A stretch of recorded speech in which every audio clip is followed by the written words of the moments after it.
There's nothing quite like a nice relaxing sail to get your day started out on the water. Welcome back, guys. It is your boy Broncos Guru, and I'm coming back at you with this week's episode of Boneheaded Boaters of the Week. I usually try and keep these a little current on here, but I ran across an old gem that I figured was worth the throwback. So we're going to go to these two gentlemen here who are sailing off the coast of Redondo Beach, California. They stuck the nose of the boat outside of Kings Harbor, only to realize it was a little rougher than they wanted to be out in. They tried to make a maneuver to turn the boat around, and things went wrong very quickly, and the wind and seas pushed them right onto the rocks. This boat takes a beating here. I'm not sure how this boat held together, but it gets beaten against these rocks for about 3 minutes like this before rescuers come to help these people out. Unbelievable to me that boat stayed together. They said they only lost some minor rigging and things like that, and somehow miraculously nobody on the vessel got injured. They all wound up walking away from this. Our next boater this week is going to take us up to Lake Huron up in Michigan.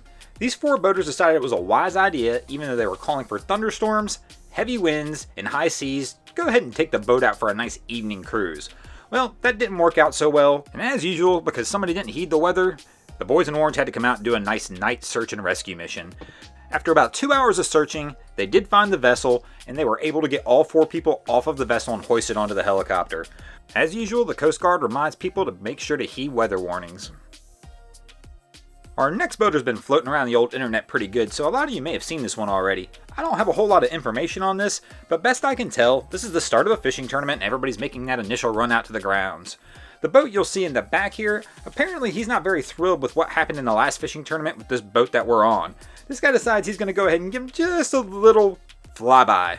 That's right, he barely misses the boat right here. Absolutely incredible they could do this with this kind of precision. Our next boater this week took the term "life is better below the water" literally. That's right, they decided who needs to be sailing on top of the water when we can just sail this vessel right below the water, kind of like a sailboat submarine combo. Well, as you can tell, this boat's obviously being towed, but this cannot be safe. This one's a little wild to watch. I can't imagine this is normal practice, but I'm not in the marine salvage or recovery industry. If you are, let me know in the comments below if you've seen something like this or this is something that's a typical practice. Our next group of boaters decided they were going to rock the boat a little bit. This one's a little different than something we would normally do, but you know what? If you ever see anything crazy happen on your waterway that deserves to be on Boneheaded Boaters, hit me up on Facebook or Instagram. I'd love to post your story on here. Right now we're down at the Fort Lauderdale Boat Show. Today's our last day there. Hope we're enjoying ourselves and hoping to put some new video up of some stuff that we see while we're down there.